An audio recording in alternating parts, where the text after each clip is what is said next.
aqui, né, o movimento da partícula vai, atinge um ponto mais alto e volta. Este movimento pode ser pensado como superposição de outros dois. Um com velocidade horizontal, você nota que a bolinha anda na horizontal com uma velocidade constante, certo? Ao passo que a componente vertical da velocidade começa grandona aqui e vai diminuindo até se anular. Então, a composição dos quadrados, dos retângulos menores, dá um movimento no retângulo maior, mostrando então que esse movimento aqui é superposição de dois movimentos independentes. Um uniforme na direção x e outro uniformemente acelerado na direção y. Bom, então na aula passada a gente viu como que um movimento bidimensional com aceleração constante pode ser reduzido a dois unidimensionais equivalentes com aceleração constante e vimos o caso particular de aceleração da gravidade. A gente muda de assunto e começa a discutir movimento.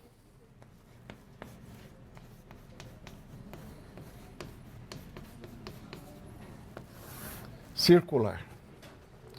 E eu vou começar, né,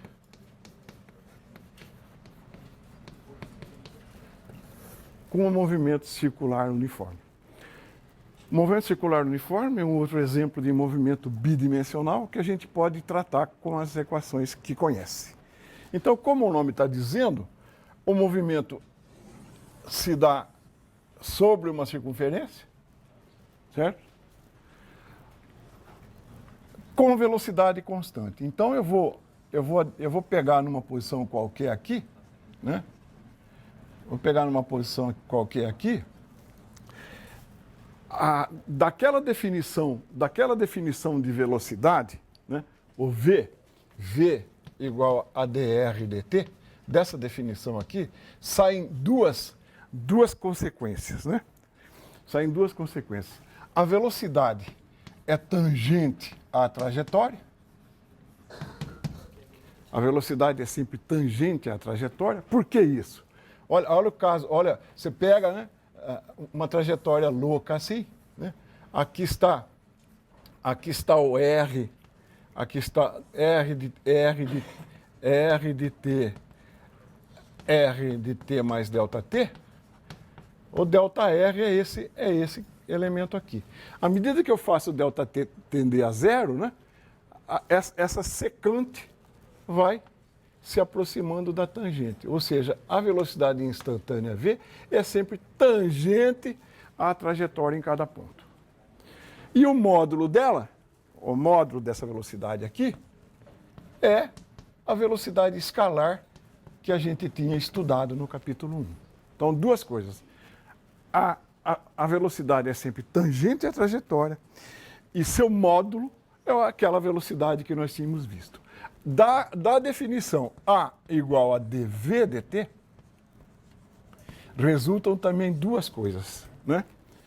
A aceleração é a derivada do vetor velocidade, variação do vetor velocidade. Para variar um vetor, basta variar qualquer de suas três especificações. Então, a aceleração resulta de qualquer variação de V. Não precisa mudar o módulo de V. Basta mudar a sua direção, por exemplo, que eu tenho uma aceleração. Já que A é dv dt e V é vetor, né?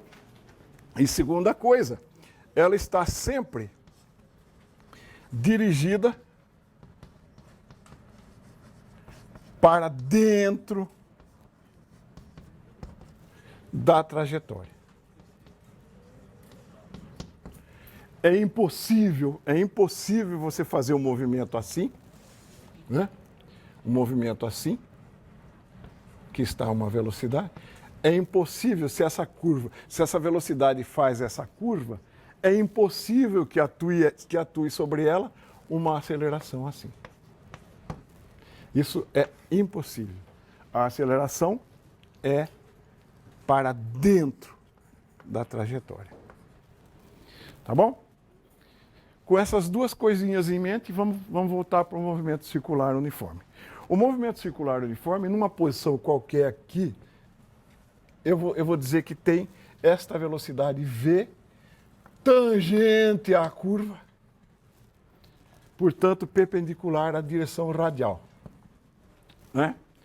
E essa velocidade está, enquanto a partícula evolui assim, essa velocidade está mudando de direção. Então, sobre a partícula existe uma aceleração? Sim, por causa disso. Como a direção da velocidade está variando, existe uma aceleração sobre essa partícula. Para onde ela está voltada? Para o interior desta trajetória, que nesse caso é circular. Então, como é que a gente vai caracterizar o movimento circular? Se vocês se lembram da primeira aula, eu falei que o movimento circular é um exemplo que pode ser tratado à luz de cinemática unidimensional. Para localizar o ponto P, que descreve a circunferência, basta eu dar a coordenada angular θ. Se eu der o θ em função do tempo, você sabe onde o ponto P está. θ igual a 45, está aí.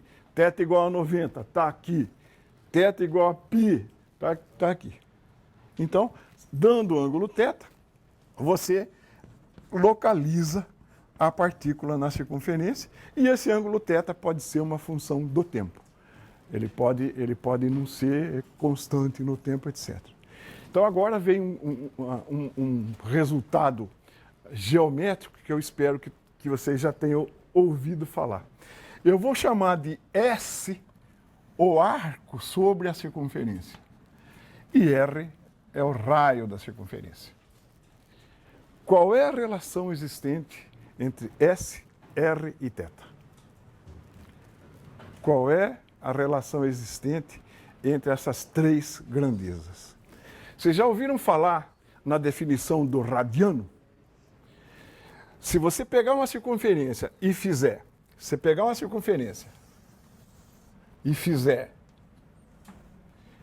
pega uma trena, uma régua que você possa entortar e faz aqui um comprimento igual, o comprimento S igual ao raio da circunferência. Já vamos. Esse é o raio, que é igual, isto é igual a isso. O ângulo que você definiu, o ângulo central que você definiu, é 1 radiano. Então, θ é definido como a relação entre o arco descrito na circunferência e o seu raio. Então, sai daqui que S igual a R θ. Quando S for igual ao R, θ é 1. Assim é a definição do radiano. Dá um ângulo de 50 e poucos graus. Então, essa é a definição de radiano. Você já tinha ouvido falar isso? Entenderam isso? Qual a relação entre o arco numa circunferência, o ângulo central subentendido e o raio dela?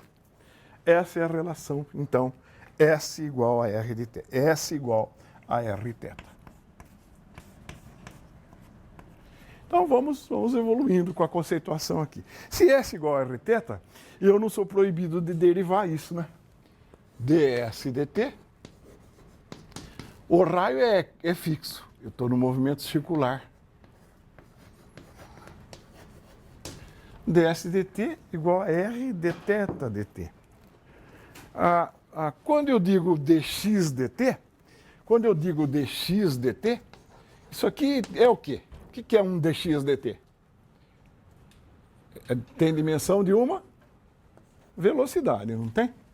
Então, a velocidade linear, x é uma medida linear. Que nome você daria para dθ dt? A variação de um ângulo com o tempo recebe o nome de velocidade angular. Então, se dx dt é velocidade linear, dθ dt eu posso chamar de velocidade angular.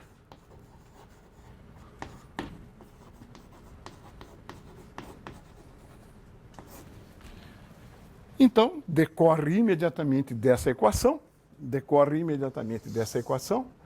que o que é ds e dt?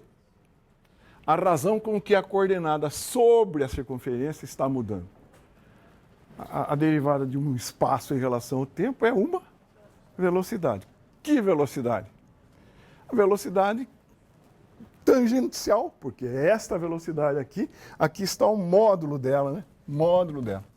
Então, ds dt, decorre daqui que ds dt é v é a velocidade tangencial, igual a ômega vezes r. Talvez essa seja uma relação consagrada que vocês tragam na bagagem. A relação entre a velocidade linear, v, a velocidade angular, ômega, é v igual ômega vezes r. Você está vendo, então, que a relação dos dois é linear. Se o meu ômega for uma constante, se a velocidade angular for uma constante, que é o caso, né? O movimento circular é uniforme, existe uma relação linear entre eles. Se V é uniforme, ômega também tem que ser. Então, se ômega é constante, então, né, dθ dt igual a ômega implica, né, se a derivada de θ em relação a t é ômega, θ é θ0 mais ômega t. Faz a derivada disso, né? Faz a derivada disso, dθ dt igual a ômega. Então, isso aqui é o caso do movimento circular uniforme. Alguém teve dificuldade com a introdução do conceito novo, velocidade angular? E você está vendo o rigoroso paralelismo que isso tem com o movimento linear? Compara isso com x igual a x0 mais vt. As equações são as mesmas se você transpõe do caso linear para o caso angular. Então, assim você escreveria a função θ em função do tempo. Ora, vamos definir duas características importantes do movimento circular, que são período, que eu vou chamar de T maiúsculo, né? E daqui a pouco frequência. Vamos supor θ0 igual a zero, então θ é ômega t. Período é o tempo que a partícula gasta para descrever uma volta completa, certo? Período é o tempo que a partícula gasta para descrever uma volta completa. Qual é o ângulo que a partícula descreve na volta completa? 2π. Então eu venho para cá, né? 2π, que é o ângulo que ela descreve na volta completa, é igual a ômega vezes t. Aqui está a definição do período. É o tempo, né? Segundo o qual a partícula descreve uma volta completa. Então sai daqui que t é 2π sobre ômega. E como f, a frequência,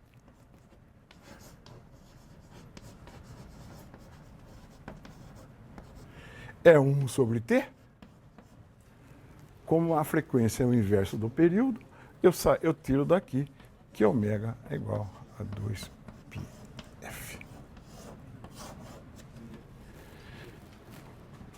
Qual é a unidade de ômega? Qual é a unidade de ômega? Né? Ômega né, é 2π sobre t.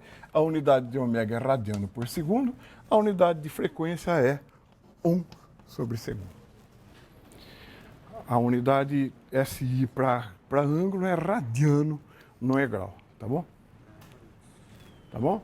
Então, acho que isso meio que encerra o movimento circular. É desnecessário falar da importância desse movimento na vida da gente, né? Cada vez que você liga seu toca-CD lá, tem movimento circular.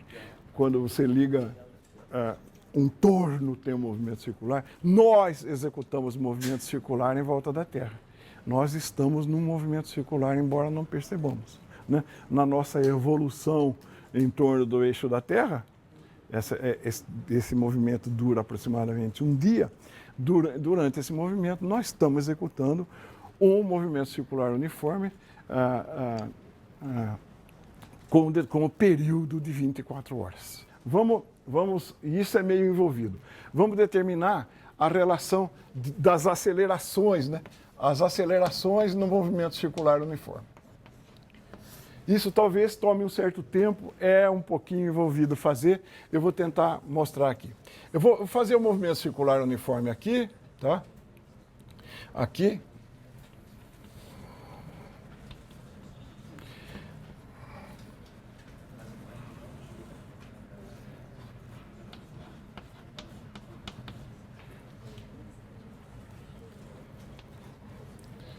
Então, o meu vetor R, né, que liga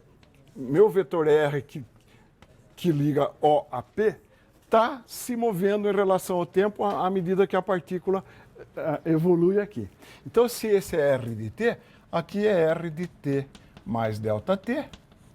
E o pedacinho que eu vou escrever em vermelho aqui, né, é o delta R. Perceberam isso aí? R mais delta R é R de T mais delta T. Por quê? R de T mais delta T é igual R de T mais delta T é a soma de R de T mais delta R. R de T mais delta R dá esse, então delta R é isso menos isso. Legal? Entendido essa afirmação aqui? Que esse é o delta R. Esse ângulo central aqui, eu vou chamar de φ. O ângulo central eu vou chamar de φ. Como são as velocidades no movimento circular? Tangentes à trajetória. Então aqui está uma velocidade, aqui está uma velocidade, aqui está uma velocidade, v, né? E aqui está a outra velocidade. Como que o módulo dessas velocidades são? Como é que os módulos são? Se o movimento é circular uniforme, os módulos são iguais. Então, aqui está V de T e aqui está V de T mais delta T. Está acompanhando isso? Vocês estão vendo as direções das velocidades perpendiculares aos raios ponto a ponto, né? Certo? Então, ó, se eu desenhar aqui uma velocidade v, que é esta, e desenhar aqui a outra velocidade, que é aquela,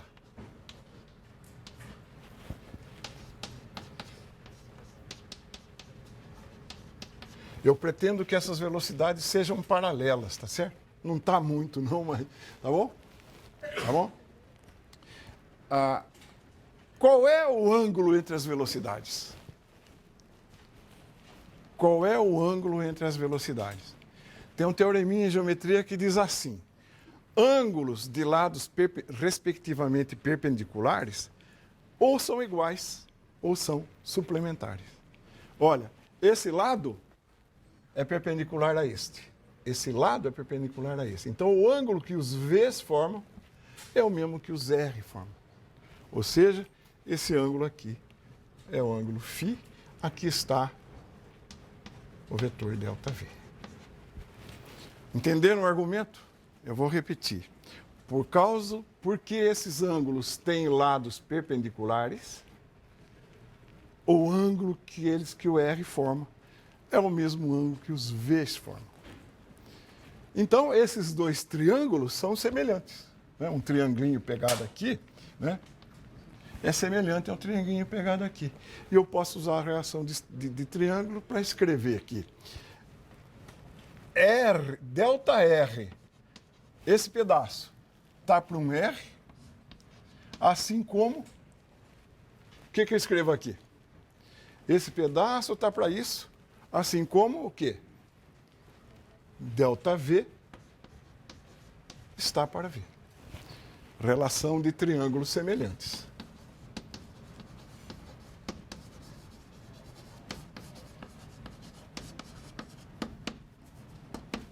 Então, ΔV igual a V sobre R, ΔR. Tá bom?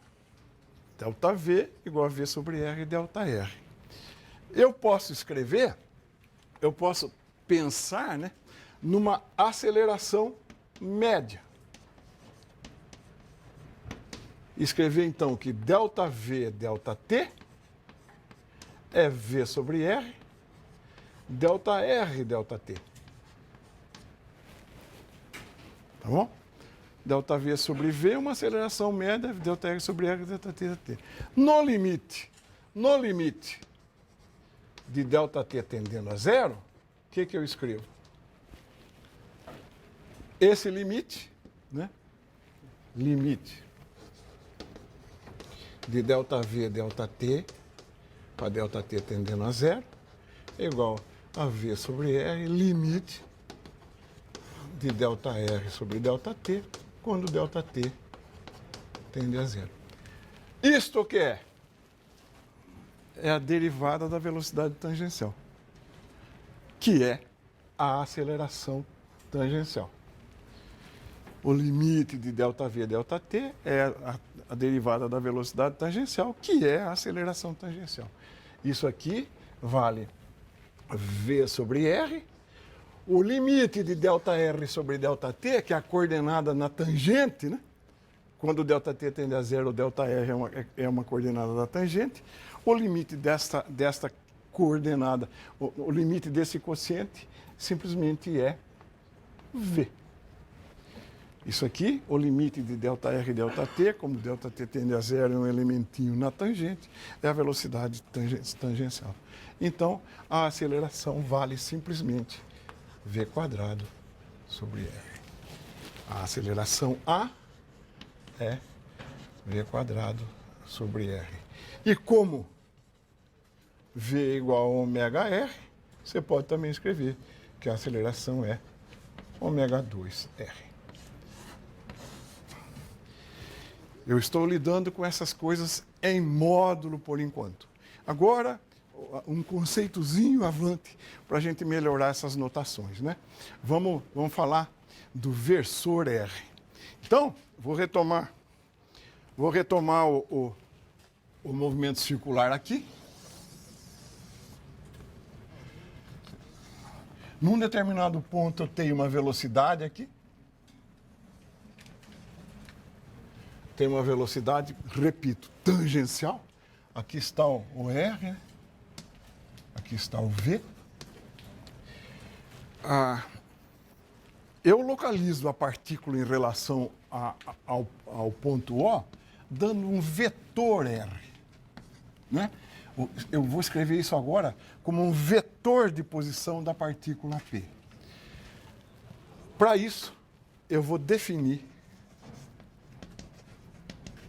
o versor R chapéu. O versor R chapéu é um vetor que tem a direção de R e aponta para fora. Então, o versor R chapéu seria, ou é, esse versor aqui. De modo que eu posso escrever o meu raio, o vetor R agora, esse cara aqui, eu posso escrever como tendo o módulo R orientado na direção R chapéu. Vocês precisam entender esse batismo. O que é o raio sozinho, o módulo disso não é um vetor. Para transformar esse raio num vetor, eu preciso multiplicá-lo pelo versor da direção. O versor da direção é o versor R. Então, o vetor que tem módulo R orientado na direção R chapéu é o vetor R. Entenderam isso? Entenderam a nova definição? Um jeito de escrever isso aqui, um jeito de escrever sempre um versor, o que é um versor? Quociente do vetor pelo seu módulo. Eu posso, só para chatear, escrever assim. Né? Um versor é, por definição, a divisão do vetor pelo módulo dele. Tá? Qualquer versor faz isso. O que é um versor A? O que é um versor A? É a divisão de A pelo módulo dele. Qualquer versor é assim. Conclusão. R, então, R é R chapéu. Vamos ver para onde aponta a aceleração desse processo. Vamos ver para onde aponta a aceleração desse processo. Nesse ponto aqui, né? Nesse ponto aqui, para onde aponta a aceleração? Para onde aponta a aceleração no ponto P? Para onde aponta a aceleração no ponto P? Se você lembrar que em qualquer movimento, em qualquer curva, a aceleração aponta para dentro, a aceleração no ponto P aponta para onde? Para dentro. Então, ela é a famosa aceleração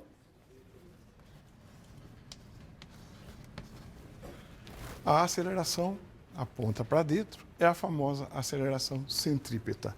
Então, ao invés de escrever A igual ômega 2R, que é verdade que nós escrevemos até agora, como é que a gente melhora essa equação?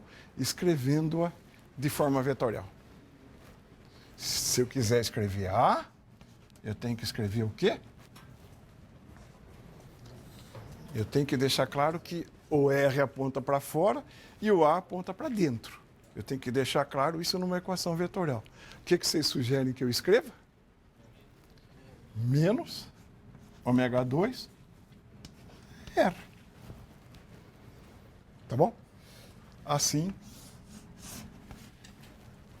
Ou, se você quiser, A igual a menos V quadrado sobre R chapéu.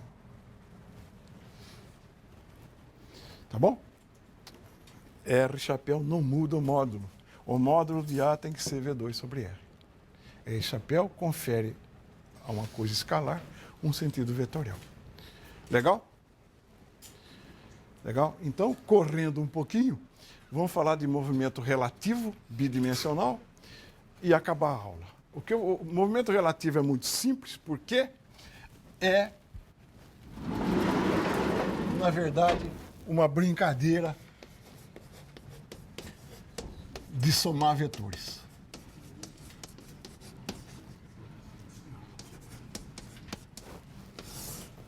A questão é a seguinte, ó. O problema é o seguinte. Se eu conheço o movimento de uma partícula em relação a um referencial A, como descrever o movimento dessa partícula em relação a um referencial B que se move em relação a A? Tá certo? Se eu conheço o movimento de uma partícula num referencial, como descrever esse movimento a partir de outro que se move em relação a mim? Então, a resposta disso é uma coisa meio boba, meio trivial, porque é simplesmente somar vetores. Então, eu vou escrever aqui, eu vou simular aqui um referencial A, com esses eixos aqui, tá? O fato é que eu quero que esses dois eixos sejam mais ou menos paralelos, né? Certo? Então,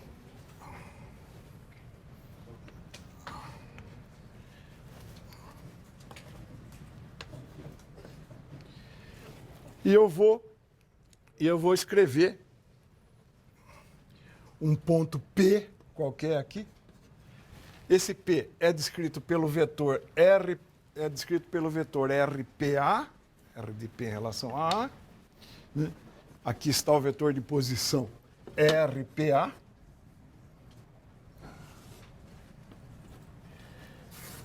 Esse aqui é o RPA. Aqui está o vetor de posição que liga o referencial B em relação a A. E aqui está o vetor de posição do ponto P em relação a B. Então, esse é o referencial B. Aqui está RPB. Viram o que eu fiz? Dois referenciais, A e B. B está se movendo em relação a A. Se eu sei a descrição dele em relação a A, como é em relação a B? Ou, se eu sei em relação a B como é em relação a A, aí depende. Então, o que é RPA? Vetor de posição de P no referencial A. O que é RPB? Vetor de posição de P no referencial B. O que é RBA? Vetor de posição do referencial no outro. Então, se eu olho para essa figura, o que é RPA? Por isso que eu disse que é extremamente simples isso. É somar vetores, né? RPA é a soma de RBA com RPB. Né?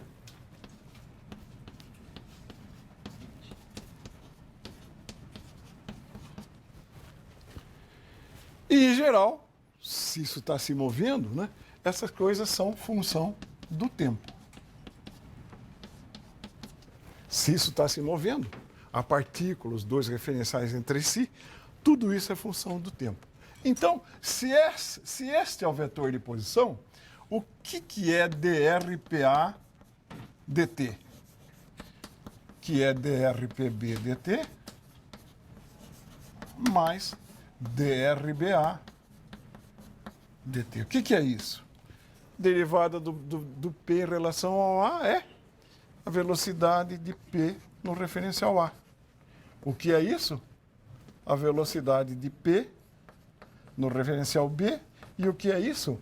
A velocidade de B no referencial A. Simplesmente isso. A relação entre as velocidades é também uma soma. Tem uma regra mnemônica que diz, está vendo? PA, PA. É como se o índice intermediário se cancelasse. Então, a velocidade de P em relação a A é PB mais BA. Ora, se essa é a relação entre as velocidades, qual é a relação entre as acelerações? Né? Qual é a relação entre as acelerações? Se eu derivar isso, dVPA dt igual a dVPB dt mais dVBA dt. Isto nada mais é do que a aceleração de P em relação a A, do referencial A. Isso é a aceleração de P no referencial B. E isso é a aceleração do referencial B em relação ao A. Mesma coisa, a regra mnemônica se mantém. Se o movimento relativo for uniforme, isto é, se um referencial andar em relação ao outro com velocidade constante, o A está aqui, o B está aqui se movendo com velocidade constante. Então, um termo daquela aceleração é nula. Né? Que termo? O ABA. Se isso aqui acontecer, a aceleração de B em relação a A é zero. Né? ABA igual a zero. Eles têm velocidade relativa uniforme. Então, a aceleração de P medida em A, é igual à aceleração de P medida em B.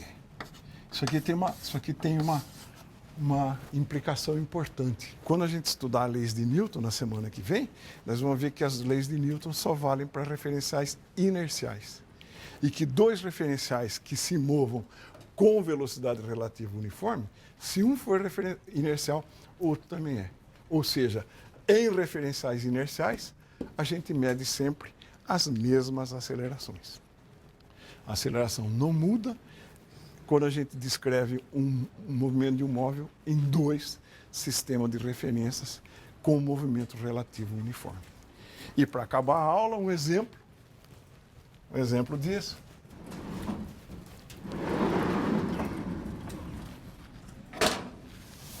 Eu estou sem a tela, mas eu lembro do exemplo. Né? Eu lembro do exemplo.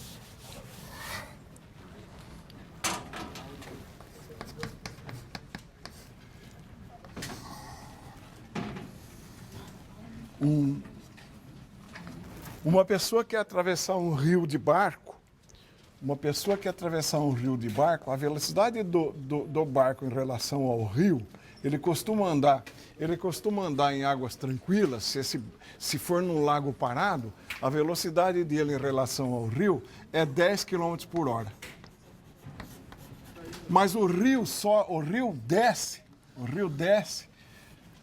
para leste, aqui, a velocidade do rio em relação à terra é 5 km por hora. A pergunta é, qual é a velocidade do barco em relação à terra para ele atravessar as margens perpendicularmente? Então, refraseando o exercício. Um camarada quer atravessar um barco, quer atravessar com um barco um rio seguindo a direção norte. Ele quer atravessar o barco perpendicularmente, né? Ele quer sair daqui e chegar aqui, perpendicularmente. O rio flui para o leste com velocidade de 5 km por hora e ele consegue andar o barco em relação à água 10 km por hora. Em que direção e com que velocidade ele deve apontar o barco? Ora, se ele apontasse inicialmente o barco nesta direção, o fluxo de água desviaria o barco para um ponto diferente na margem. Então parece óbvio que ele tem que apontar o barco em alguma direção noroeste, certo? Parece óbvio que ele tem que apontar o barco em alguma direção, aqui, por exemplo. O que é isso? A velocidade do barco em relação ao rio. Mas essa velocidade somada com a velocidade do rio em relação à terra vai dar, pela nossa equaçãozinha ali, ó, né, a velocidade do barco em relação à terra. Nosso referencial, quando você olha, são as margens e a terra. Então, se ele quer atravessar na direção perpendicular, esta é a velocidade do barco em relação à terra. É a composição de VBR com VRT. Se ele não fizesse isso, esta velocidade desviaria o barco da sua intenção. Então, daqui você vê, né, que a velocidade do barco em relação à terra, o que é? Velocidade do barco em relação ao rio, mais velocidade do rio em relação à terra. Aquela brincadeira que eu falei da regra mnemônica, certo? Velocidade do barco em relação à terra é a soma de VBR com VRT. O que eu quero? Qual a velocidade do barco em relação à terra? Então a velocidade do barco em relação à terra,